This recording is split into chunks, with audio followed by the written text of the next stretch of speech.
नमस्कार, मैं हूं चंद्रभान सिंह भदौरिया और आप देख रहे हैं सीबी लाइव। इस वीडियो में बात करेंगे पंचायत चुनाव की।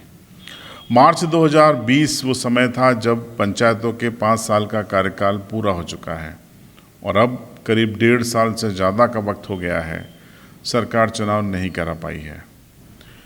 हालांकि कोरोना भारत में भी है, मध्य प्रदेश में है, यूपी में है, राजस्थान में है, झारखंड में है, छत्तीसगढ़ में है। मध्य प्रदेश को छोड़ के तमाम राज्यों में इसी ड्यूरेशन में चुनाव हो चुके हैं। वहाँ नई पंचायतें अस्तित्व में आ गई हैं, काम करना शुरू कर चुकी हैं। जिला पंचायतें और जनपद पंचायतें भी काम कर रही हैं। लेकिन मध्य प्रदेश में कोरोना के आंकड़े उतने नहीं होने के बावजूद भी चुनाव लगातार टाले गए। मामला हाई कोर्ट भी पहुंचा, अभी भी मामला हाई कोर्ट में है। आरक्षण को लेकर मसला अटका हुआ है और इसी बीच राज्य निर्वाचन आयोग ने एक चिट्ठी जारी की है सभी कलेक्टरों के लिए और कहा है कि वो तमाम पंचायतें, करीबन 53,000 पंचायतें हैं मध्य प्रदेश में, उनका करंट स्टेटस आयोग को भेजें। यानी कि कौन सी रिक्त हो चुकी हैं, कौन सी खाली हैं, कौन से ऐसी सीटें हैं जहां पर अगले 6 महीने के भीतर चुनाव प्रस्तावित हैं, तो उनकी सूची मांगी गई है। अब इस लेटर के बाद तमाम लोग कयास लगा रहे हैं कि अब शायद नवंबर-दिसंबर में चुनाव हो जाएं, क्योंकि आयोग ने चिट्ठी लिख दी है। तो भैया मैं ये कहना चाहता हूं कि आयोग तो चिट्ठियां हर 15 दिन में एक लिख देता है और ये नई बात नहीं है।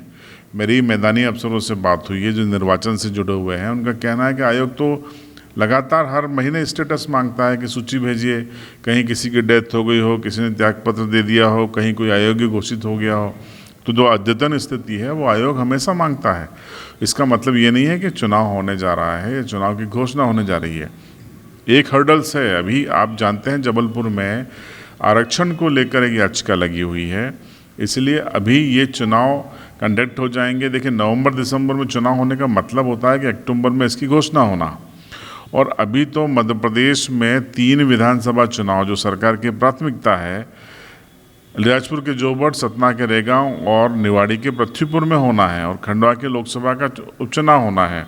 और मध्य प्रदेश के मुख्य सचिव आयोग को लिख कर दे चुके हैं, भारत सरकार के, माफ़ कीजिएगा, भारत निर्वाचन आयोग को लिख के दे चुके हैं कि त्योहारी सीजन खत्म हो जाने दीजिए, कोविड की तीसरी लहर की आशंका खत्म हो जाने दीजिए, उसके बाद इन 3 जगहों पर उपचुनाव पर आप विचार कीजिएगा। इस आग्रह को, मुख्य सचिव के आग्रह को भारत निर्वाचन आयोग स्वीकार कर चुका है। इसका मतलब है कि त्योहारी सीजन और कोरोना की तीसरी संभावित लहर, अब इसका जो ड्यूरेशन है वो नवंबर है। तो साफ जाहिर है कि नवंबर तक तो विधानसभा उपचुनाव नहीं होने हैं, तो मसला जाएगा विधानसभा उपचुनाव का दिसंबर जनवरी में। तो अगर दिसंबर जनवरी में विधानसभा और लोकसभा के उपचुनाव होंगे तो पंचायत चुनाव कैसे होंगे? और आप सभी जानते हैं कि सरकार की प्राथमिकता पंचायत चुनाव नहीं है, अपने चुनाव हैं, जिससे सरकारों का बनना बिगड़ना होता है। पंचायतों में क्या है, सरकार की ऐसी सोच है। हालांकि मैं ऐसा मानता हूं कि पंचायतें लोकतंत्र की आधार स्तंभ हैं, सबसे ज़मीनी पंचायतें हैं, लोकतांत्रिक इकाइयां हैं, उनको प्राथमिकता में लेना चाहिए, क्योंकि अब अति हो रही है, इसलिए उनके चुनाव को प्राथमिकता में लेना चाहिए। लेकिन सरकार शायद आयोग की सहमति से पहले विधानसभा के उपचुनाव करवाएगी। तो पंचायत चुनाव फिर कब होंगे? अब सवाल आपके मन में यही है। और पुराने आरक्षण पे होंगे कि नए आरक्षण पे? तो ये आरक्षण का मसला हाईकोर्ट में है, अभी उस पर फैसला नहीं आया है। एक तो उसका निपटारा बाकी है, दूसरा अभी चूंकि मुख्य सचिव खुद भारत निर्वाचन आयोग को लिख के दे चुके हैं, तो राज्य निर्वाचन आयोग को लिख के देने में उनको कोई दिक्कत नहीं होगी। तो न ऐसा कोई करस्पॉन्डेंट राज्य निर्वाचन आयोग और मध्य प्रदेश सरकार के चीफ सेक्रेटरी के बीच में हुआ है।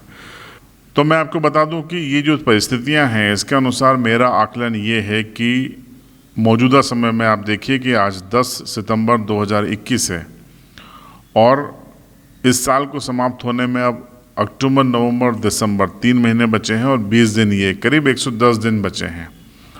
और इसी दौरान कोविड की तीसरी लहर की आशंका है अक्टूबर नवंबर में, और त्योहारी सीजन है। तो मुझे नहीं लगता कि इस साल 2021 में पंचायत चुनाव कंडक्ट हो पाएंगे। ये पंचायत चुनाव होंगे तो 2022 की शुरुआती महीनों में होंगे। अब वो महीना जनवरी भी हो सकता है, फरवरी भी हो सकता है, मार्च भी हो सकता है। ये आयोग और सरकार की सहूलियत के ऊपर है या इसी दौरान हाई कोर्ट थोड़ा सख्त रवैया अपना लेती है तो उसके ऊपर भी है। लेकिन चूंकि संभावित लहर की जो आशंका है उसको लेके हर कोई खामोशी ओढ़ना जरूरी समझता है, चाहे वो मीडिया हो, चाहे जनता हो, सरकार हो, कुछ भी हो, क्योंकि उसका इंतज़ार कर लेना बेहतर है, क्योंकि देश ने दूसरी लहर देखी है। तो जो लोग उत्साहित हैं कि नवंबर दिसंबर में हो जाएंगे, वो बहुत ज़्यादा उत्साह न बताएं, तैयारी रखें। फैसला आयोग को करना है, मुझे नहीं करना। हो सकता हो भी जाए, लेकिन मुझे निजी तौर पर अगर आप पूछेंगे कि चंद्रभान सिंह भदौरिया का क्या व्यू है, तो मुझे नहीं लगता कि 2021 में चुनाव पंचायत के होंगे। ये 2022 की शुरुआत में होंगे, उससे ज़्यादा नहीं टलेंगे। लेकिन आप तैयारी करिए, खोने के लिए क्या है। इतने दिन आप इंतज़ार कर रहे थे, अब थोड़ा सा सक्रिय हो जाइए। ठंड का माहौल है, अलाव जलाइए गांव में और चौराहे पर, चौपालों पर चर्चाएं शुरू कीजिए। अच्छा काम किया है या खराब काम किया है आपके सरपंच ने, करिए बात। तो ये करंट स्टेटस था जो मैंने आपको बता दिया। जो भी पत्र जारी हो रहे हैं आयोग के कलेक्टरों को, वो रूटीन फॉर्मल लेटर हैं, उनका पंचायत चुनाव की तारीखों से फ़िलहाल कोई लेना देना नहीं है। आपकी राय कमेंट बॉक्स में इंतज़ार रहेगा, क्योंकि वो कमेंट बॉक्स आपके लिए है। और जो लोग चैनल पर नए हैं वो चैनल को सब्सक्राइब कर लें और बेल आइकन दबा दें।